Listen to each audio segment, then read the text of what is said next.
Greetings everyone, welcome to the Flying Doctor channel. Welcome if you are returning, welcome if you are new, and welcome especially if you're a subscriber. If you haven't subscribed, please do like us, ding the bell and subscribe so you'll get an idea of when I've produced some latest content.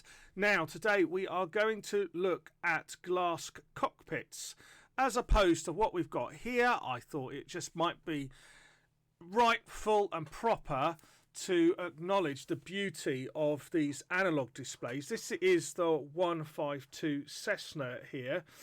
The good old-fashioned steam gauges that are before us are beautifully simple.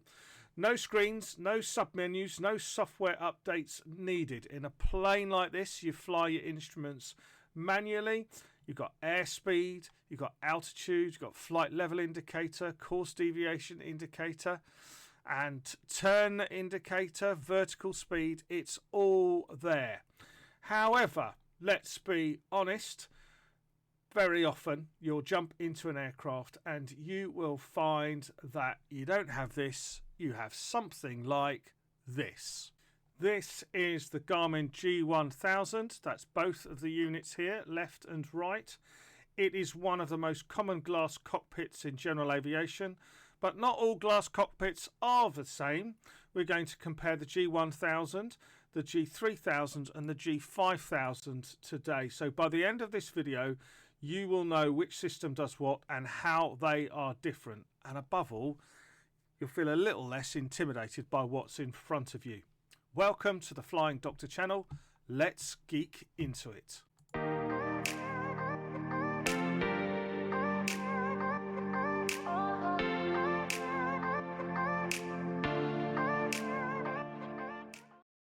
So allow me to give a brief overview. So as you're sat in the cockpit here, you can familiarise yourself with just the layout that's before you. Okay, so first things first, you're just looking ahead, you've got two screens. The left hand is the primary flight display. The right hand is the MFD, the multi-function display. You can see pilot sits in the left, co-pilot sits in the right if you have one. The co-pilot has easier access to the multi-function display. You can see multi-function Y. We've got some engine readouts here. We can get a lot more, but also you can see much more detail on the navigation here with a huge map. Okay, let's look at what's happening just below. We still have some analog instruments here to keep us going if anything goes wrong. They're just below us there. Between the two screens, you have this vertical panel. This is concerned with setting the internal microphones in the aircraft and also setting the inputs to hear the signals from various beacon and navigation equipment outside of the aircraft. So, for example, there's a Nav1 there. You won't be able to hear it because of the way I record, but right now if I press that, I have the signal to which the navigation frequency is tuned, which is a little Morse kind of signal, and you can see that on the chart. So that's what's happening there. On the whole, you don't have to concern yourself with this central panel. Broadly speaking, obviously we will look at the detail here of what's in the primary flight display and in the multifunction display, but to the top you have everything to do with the autopilot on this top bar in the center of both displays, and then you can see to the left and right in this some numbers. The left hand side are the details that have been inputted into the aircraft for the navigation signal that the aircraft will follow. The right hand side are the comms. Now it's important to note that unless you're in a study level aircraft, which raises the question, what is a study level aircraft?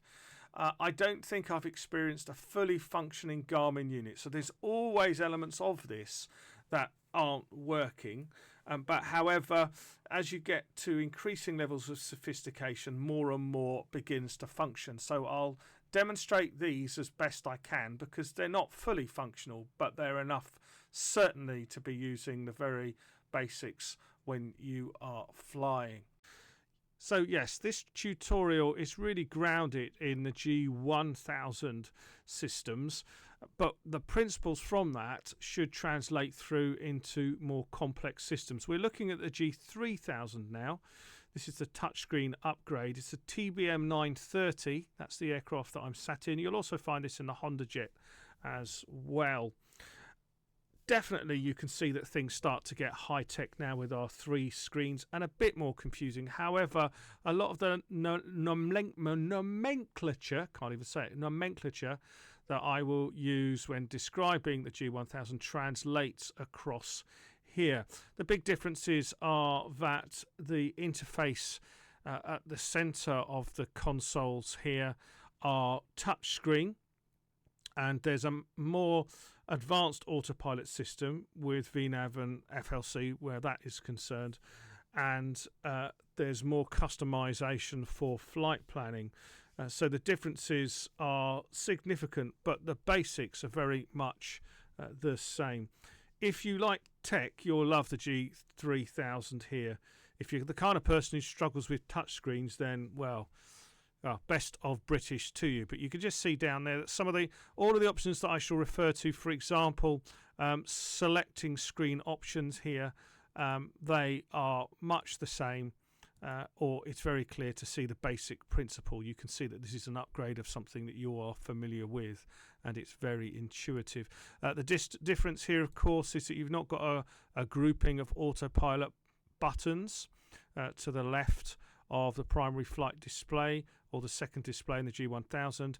Your autopilot is now gathered above those screens. So you can see we've got a heading button there, we've got a cruise button, we've got approach, we've got back course as well, we've got barometer setting there, we've got flight director, and I think that's bank angle there. So there's 1 or 2 extras that you'll be able to look at. Autopilot and yaw damper as well, but autopilot there, altitude select, vertical speed, vertical navigation as well. Things work slightly differently, but the G1000 is a good place to start. I may well do a clear demonstration of what things look like using the G1000 first, and then move on to the 3000. So that's where we are.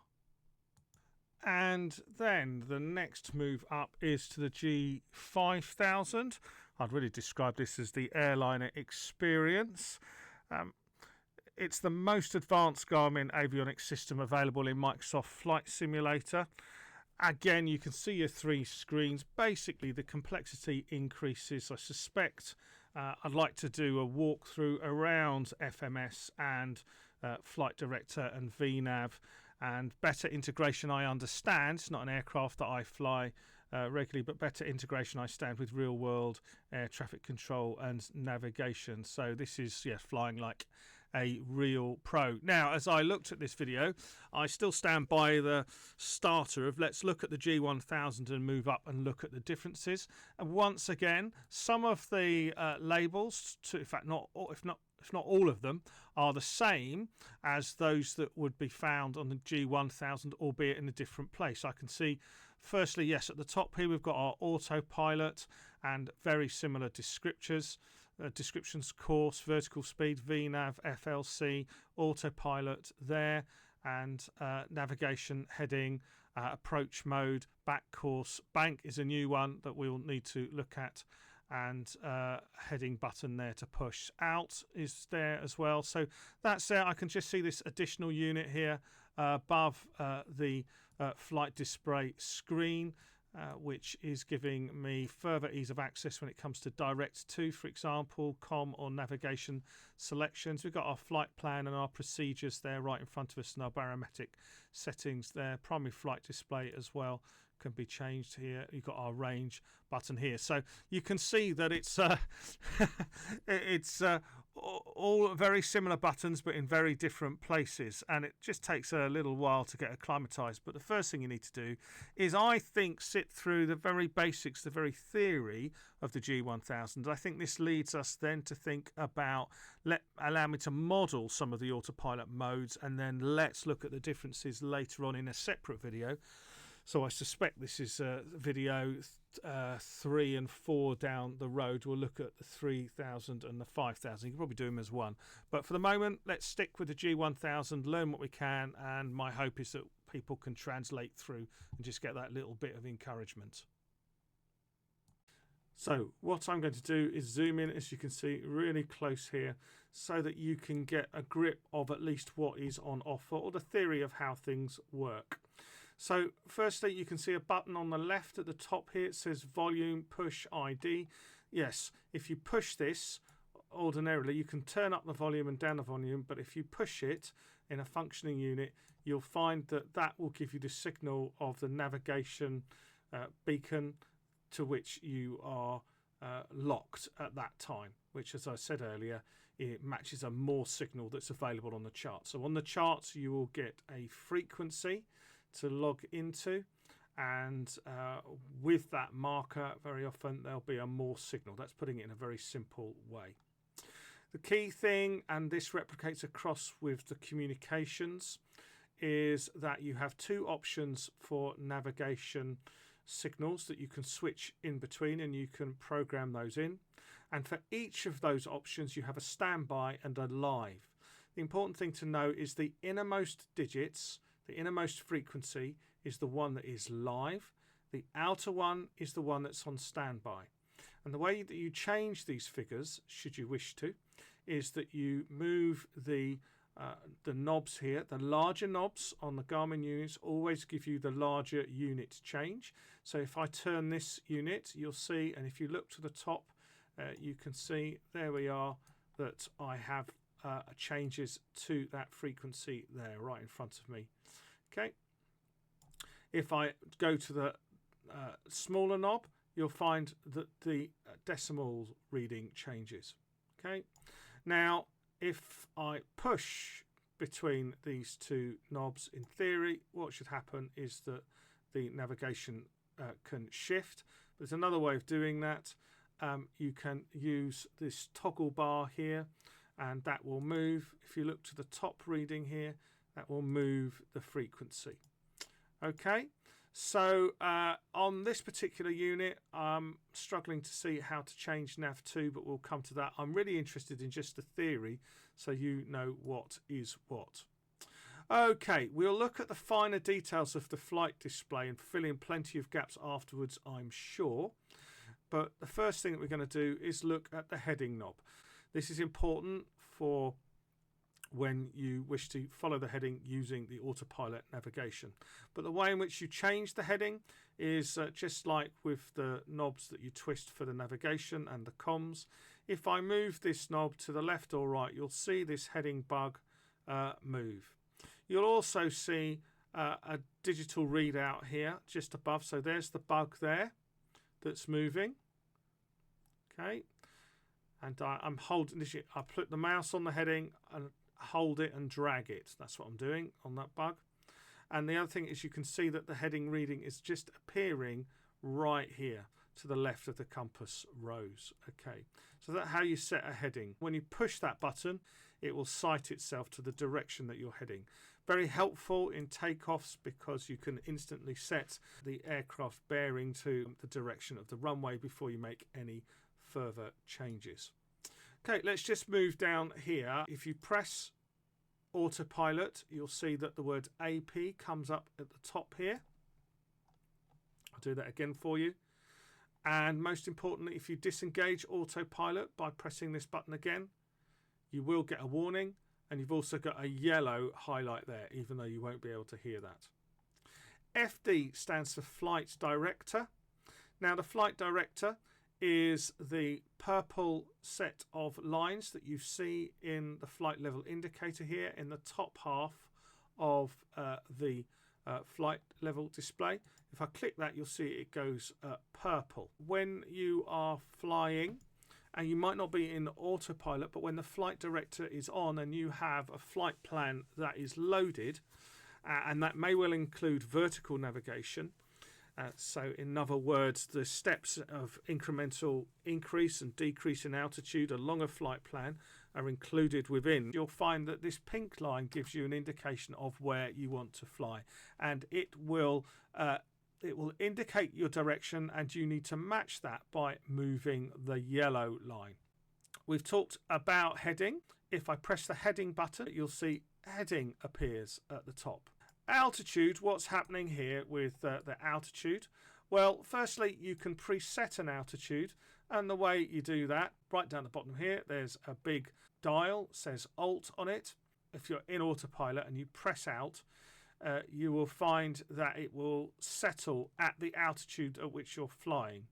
If you program the Alt in using Alt at the bottom here, you can increase your altitude to match what is programmed. First thing is that using the larger knob, that sets the thousands. There we go, up there. If you can see, top right, things are moving. And the smaller knob is your hundreds of feet. If you have pre-programmed the altitude and then you press flight level change comes up at the top here. And at the moment, it will also, so that's saying to the Autopilot, when I'm in the air, change my flight level and use this speed to reach this altitude. Okay. And what you would do is increase the speed or decrease the speed at which you want to climb. And you increase that by this nose up and nose down button. So if I press that, you'll see this come up here, and around about 74 knots, I'll show you how I get to that. 74 knots is your maximum climb speed. Another way of increasing to your set altitude is to press VS, which is vertical speed. Now this is where you are able to increase in feet per minute and not worry about the speed, but I should say that if your aircraft is approaching stall speed, you will get a warning and eventually the Autopilot will cut out.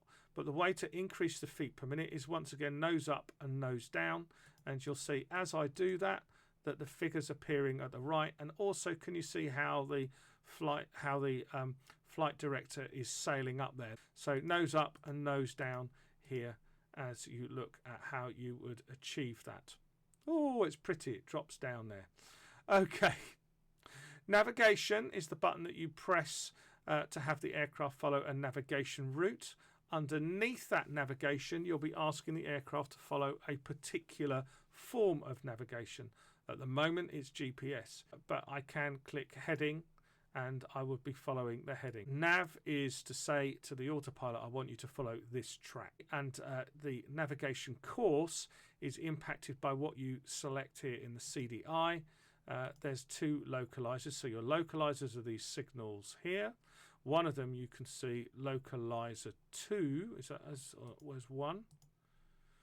Yes, localizer 1 and localizer 2 that are programmed in at the moment are for landing at each end of the runway. Just happens that they're in there, but you are going to ask the aircraft to follow the navigation that is programmed here. When it comes to GPS, sometimes it won't pick up the GPS. If you have GPS down here, you'll see it might say GPS in white text, small letters. So stick to a heading, the Autopilot nav, it will follow the heading, and then when it finds the GPS route, gets closer, it will switch over automatically. I can demonstrate some of this, but just bear with me because the theory is important, obviously. Approach mode is used when you plug in or call up. I'll show you how to call things up. A frequency that is giving you vertical and lateral navigation to an airport, for example, an ILS course, an instrument landing system course. What happens there is that the aircraft follows a navigation beacon, and if you press approach, it will automatically take that signal and lay the data out in the screen here. And that is in the form of a diamond that moves up and down here that you chase to make sure that you are on the glide path. This is just theory at the moment. Back course is really interesting because sometimes you'll find that you've got ILS landing instructions, but they're only for one direction, and you might want to come from another direction. Back course is a calculation the Garmin UMIC carries out to reverse everything when it's presented to you. So you get to use the benefits of an ILS system where the beacon is intended to draw the aircraft in from the opposite end of the runway. That's what back course does.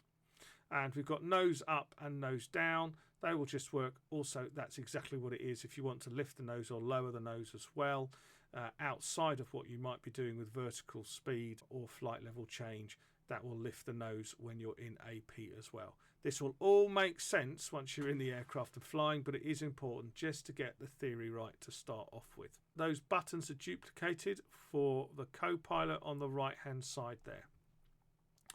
Looking to the right hand side of the unit, we have our communication frequencies. Now ordinarily you will be communicating through the option here on the drop down menu, and you can tune COM1, COM2, and you get all your suggestions, like tune the tower here on 118.2 if I click that.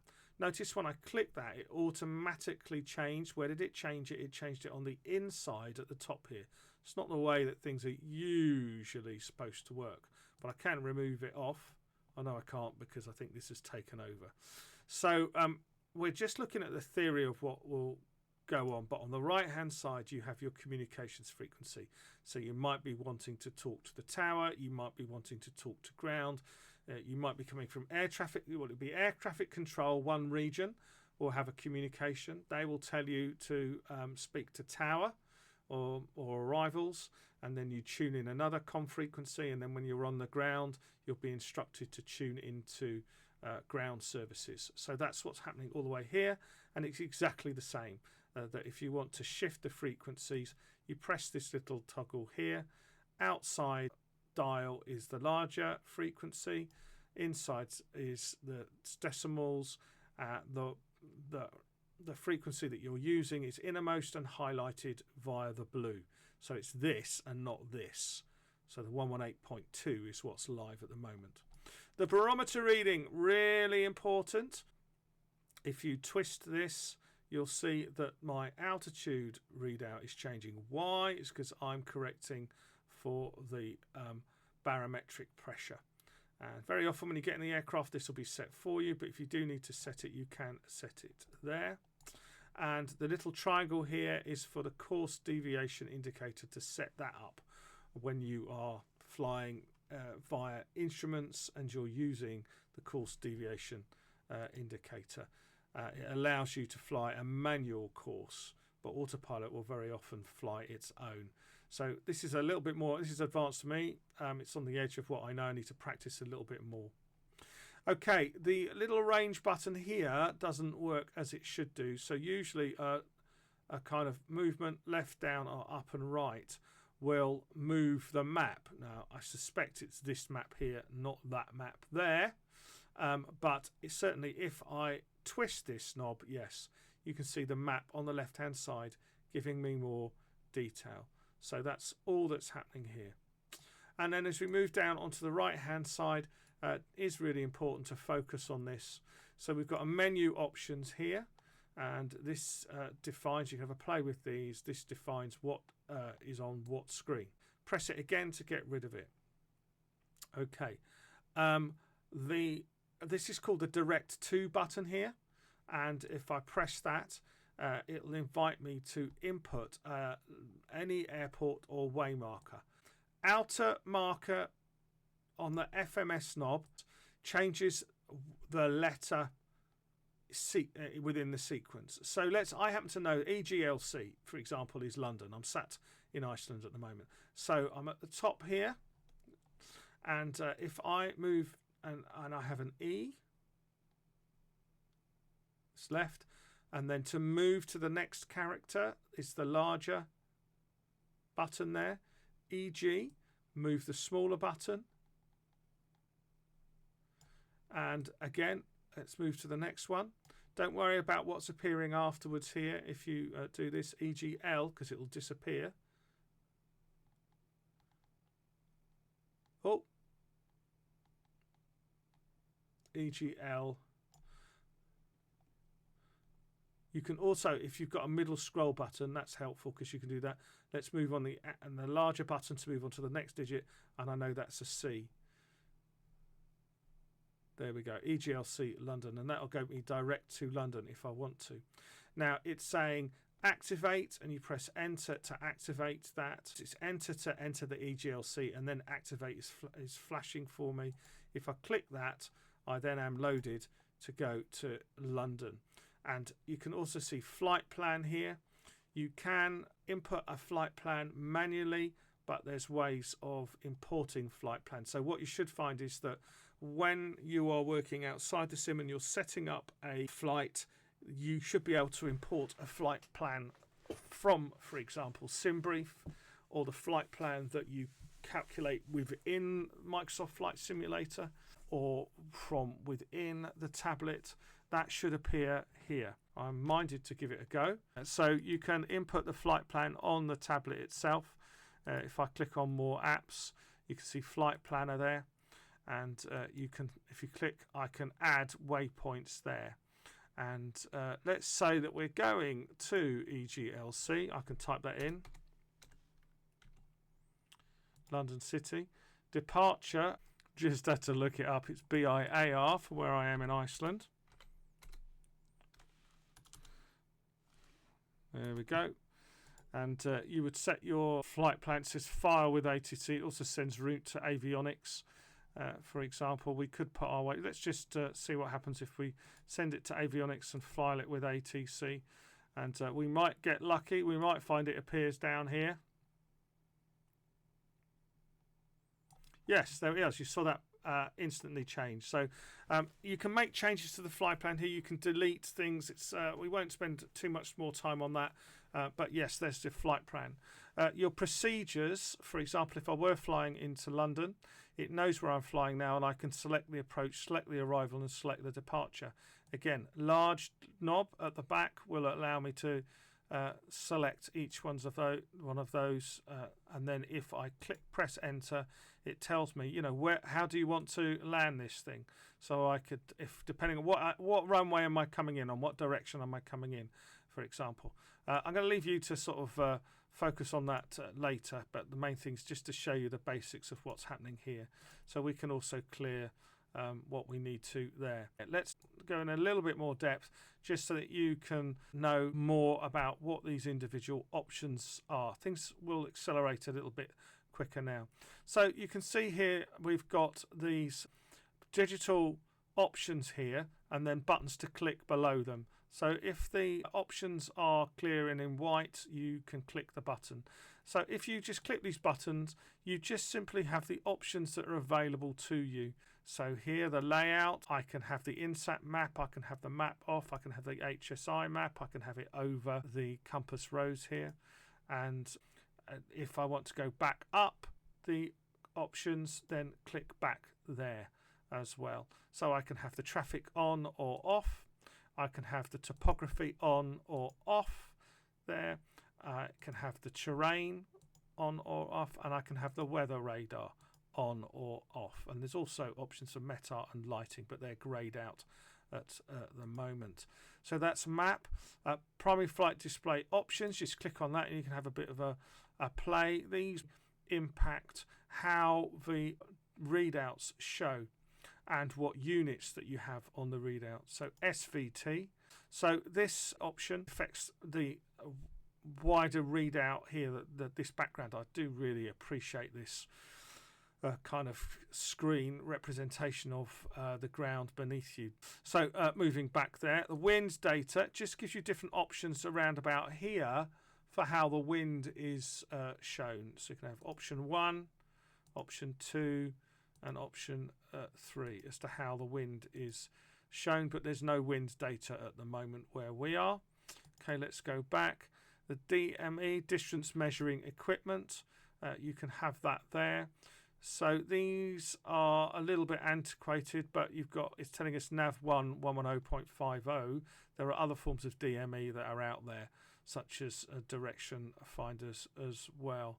Got bearing 1 and bearing 2 underneath that. So nav1 is saying ILS, it's an ILS bearing to the ILS readout there. So yeah, nav1, nav2, and you can have the readout to a particular bearing. you can select those. It's simply readout 1 and readout 2.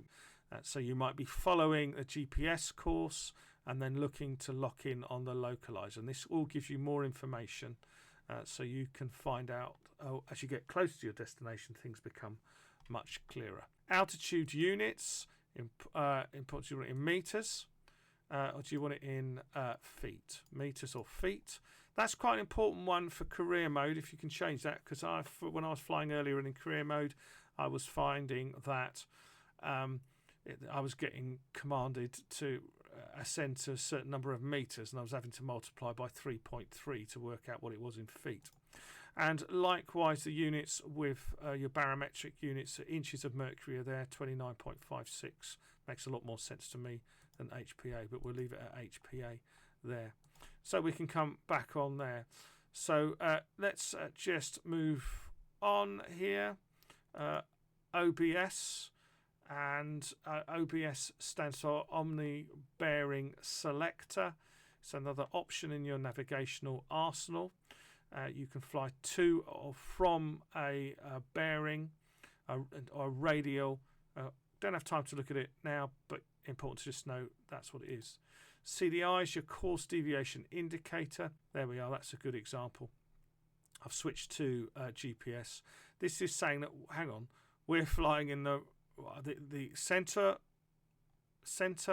aircraft icon is telling us which direction the aircraft's pointing in. We're not pointing in the right direction. We should be pointing around that way towards the arrow. Second thing is we're off course by this distance here. So what you would ordinarily do is change the heading. Well, one way you can do it is change the heading bug here. I'm only doing this just to show you, because you could just link into GPS automatically and it would follow once it's taken off.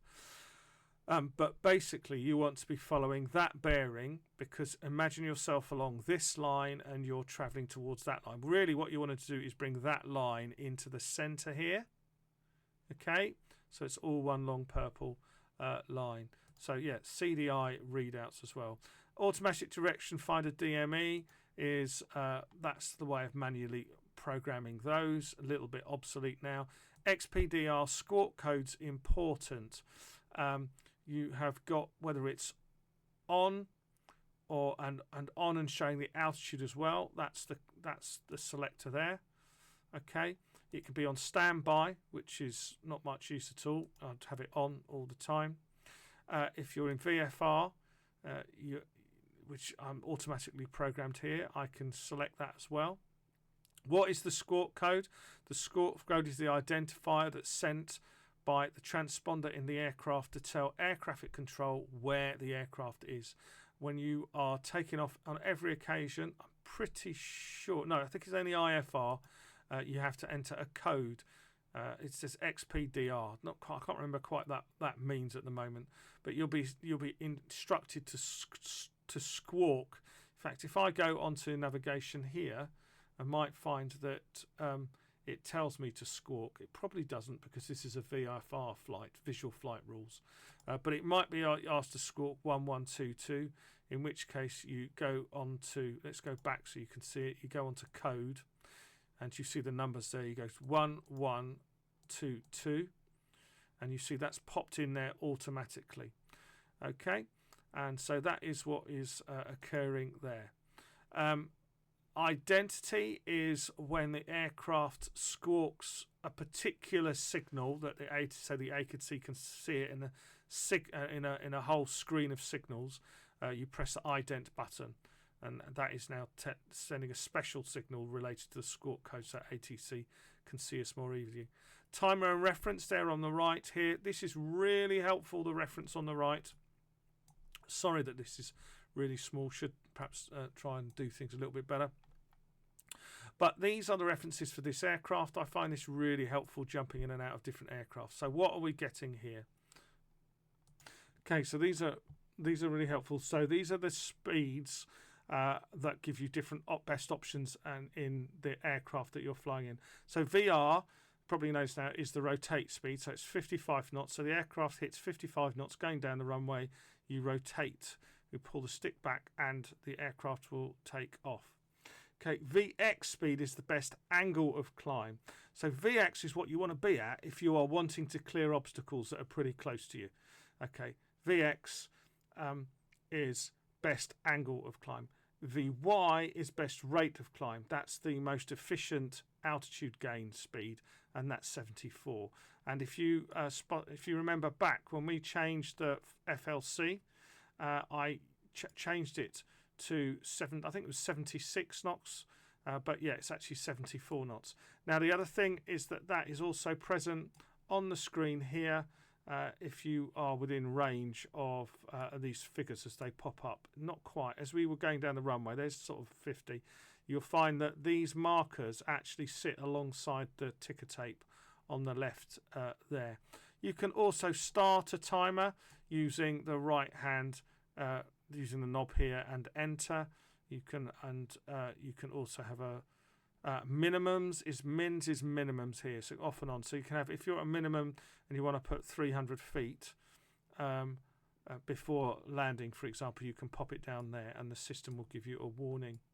As for anything else that I'm able to show you, and I think on the left hand side, important to know that the red is, you don't want to be going near that because that is near your stall speed. But obviously your VR is 55 knots, but you really don't want to go near that. And when you increase the throttle, you'll see a little pink marker come up here because there is often a delay between the throttle increasing and you seeing increasing speed in the aircraft. So there's a little predictor that appears that you want to be aware of on the left hand side here. The right hand side here is pretty much self-explanatory.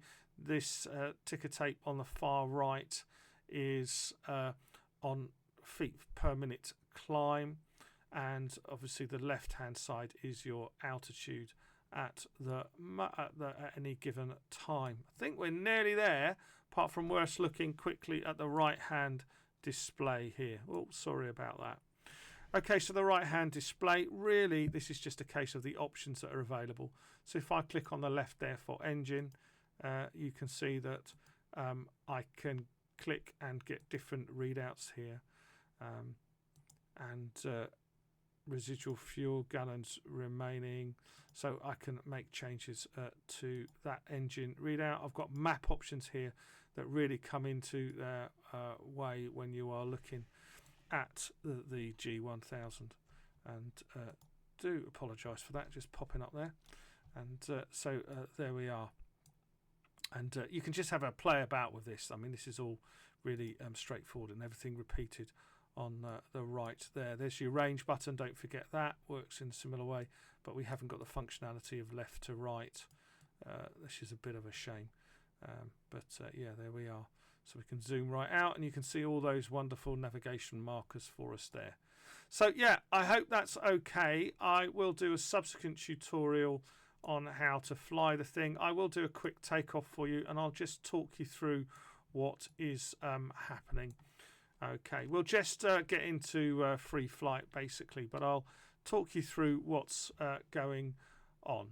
Okay, so let's what I'm going to do first is I'm going to give myself an altitude of, let's say, 6,000 feet. 6,070, doesn't really matter. There it is. I'm going to fly to that altitude. I think that's roughly in the right direction, he says. I'm going to just switch from CDI here to GPS, although this is a London course. It doesn't really matter. It's simply, I'll show you how to click on Autopilot and get the heading bug showing, get you following a heading. So don't forget, I can switch my heading round, and we'll prepare for that so that our heading's in the right direction, because when we press Autopilot, it'll automatically follow the heading bug there. Flight level change is loaded up. So how did I do that again? Well, I've got my altitude that's in there, and down here I have got flight level change or also vertical speed as an option. We'll do flight level change, and I'll show you what to do. So I'll just walk you through it in a moment. Thanks for your patience. I hope that's helpful. hoping to provide, yes, probably the most thorough explanation available. So let's just increase our speed then.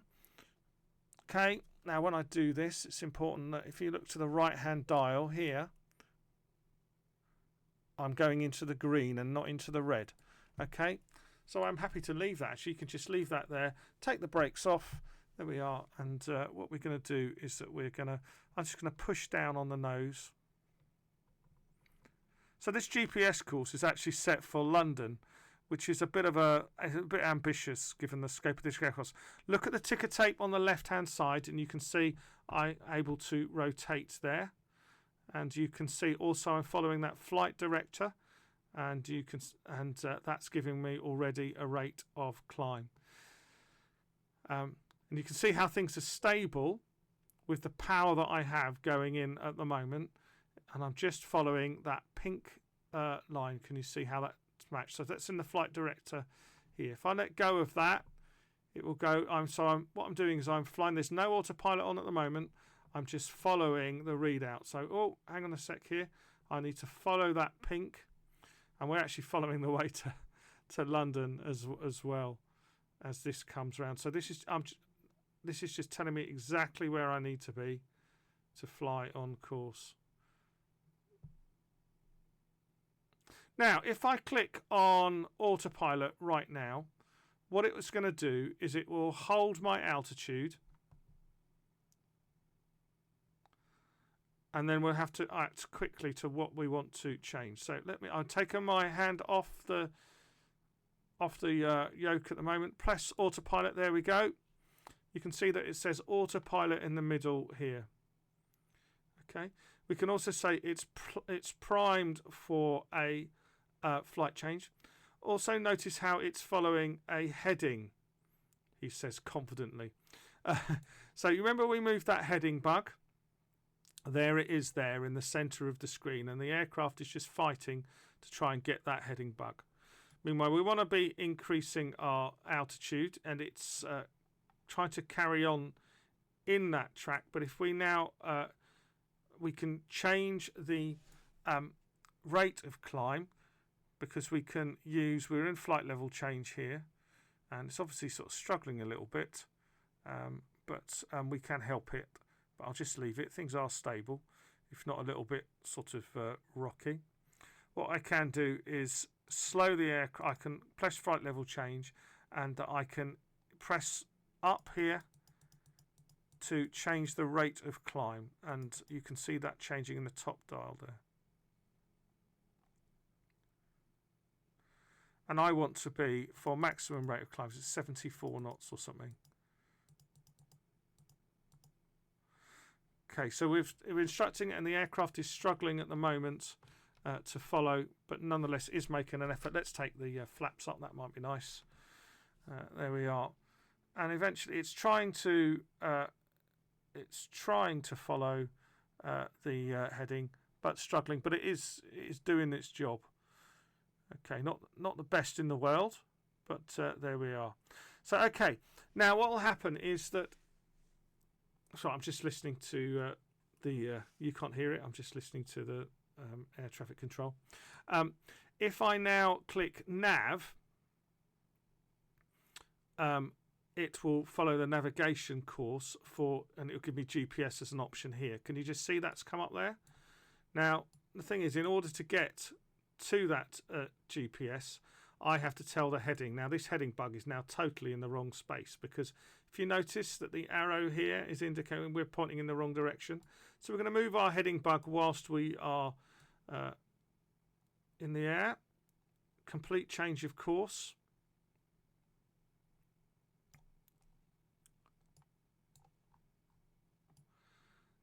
And